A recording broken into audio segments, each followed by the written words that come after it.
یورپی ممالک نے امریکی صدر ڈونلڈ ٹرمپ اور روسی صدر ولادیمیر پوٹن کی مجوزہ ملاقات کا خیر مقدم کیا ہے۔ فرانس، جرمنی، برطانیہ، اٹلی، پولینڈ، فن لینڈ اور یورپی کمیشن نے مشترکہ بیان میں یوکرین میں جنگ بندی اور امن کی کوششوں کی حمایت کی۔ بیان میں کہا گیا ہے کہ جنگ کا خاتمہ صرف سفارتکاری، یوکرین کی مدد اور روس پر دباؤ کے ذریعے ممکن ہے۔ یورپی ممالک نے یوکرین کی فوجی اور مالی معاونت جاری رکھنے کا عزم ظاہر کیا۔ اعلامیے میں واضح کیا گیا کہ یوکرین کے مستقبل کا فیصلہ اس کی مرضی کے بغیر نہیں ہو سکتا۔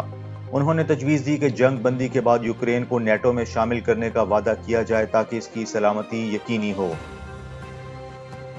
آذربائیجان اور ارمینیہ امن معاہدے کے تحت امریکہ نے قفقاز میں ٹرمپ راہداری بنانے کا منصوبہ پیش کیا ہے۔ یہ راہداری ایران کی شمال مغربی سرحد کے قریب ہوگی اور ترکی تک رسائی دے گی۔ ایران نے اس منصوبے کو قومی سلامتی کے لیے خطرہ قرار دیا ہے۔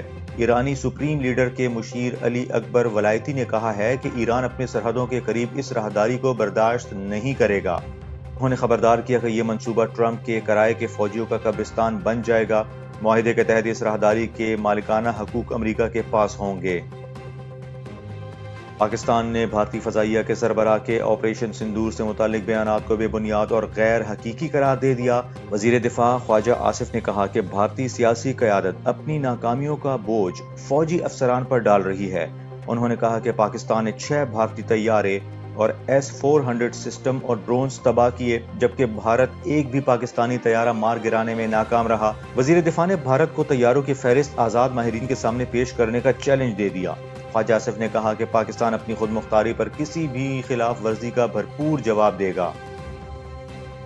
لبنان کے جنوبی شہر سور میں ایک اسلحہ ڈپو میں دھماکے سے کم از کم 6 فوجی جاں بحق ہو گئے۔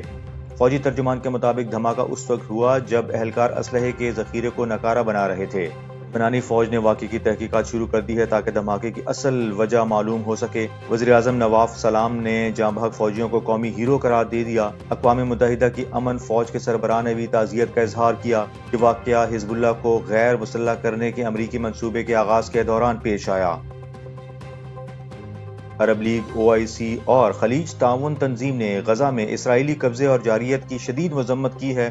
مشترکہ بیان میں کہا گیا ہے کہ اسرائیلی منصوبے عالمی قوانین کی خلاف ورزی ہیں۔ تنظیموں نے الزام لگایا کہ اسرائیل غزہ میں قتل عام، بھوک مسلط کرنے اور جبری بے دخلی کی پالیسی پر عمل پیرا ہے۔ بیان میں کہا گیا ہے کہ اسرائیلی اقدامات امن کے امکانات ختم کر رہے ہیں۔ اعلامیے میں فوری جنگ بندی اور جارحیت کے خاتمے کا مطالبہ کیا گیا۔ مزید کہا گیا کہ غزہ، مغربی کنارے اور مشرقی بیت المقدس میں سنگین خلاف ورزیاں جاری ہیں۔ وزیر اعظم شہباز شریف سے سعودی سفیر نواف سعید المالکی نے ملاقات کی۔ سعودی سفیر نے ولی عہد محمد بن سلمان کا سرمایہ کاری فورم میں شرکت کا دعوت نامہ پیش کیا۔ نوے فیوچر انویسٹمنٹ انیشیٹو فورم 27 سے 30 اکتوبر کو ریاض میں ہوگا۔ وزیر اعظم نے دعوت قبول کرتے ہوئے ولی عہد اور خادم حرمین شریفین کے لیے نیک خواہشات کا اظہار کیا۔ ملاقات میں نائب وزیر اعظم اسحاق ڈار اور مشیر طارق فاطمی بھی موجود تھے۔ خطے کے لیے حالیہ پیش رفت پر بھی تبادلہ خیال کیا گیا۔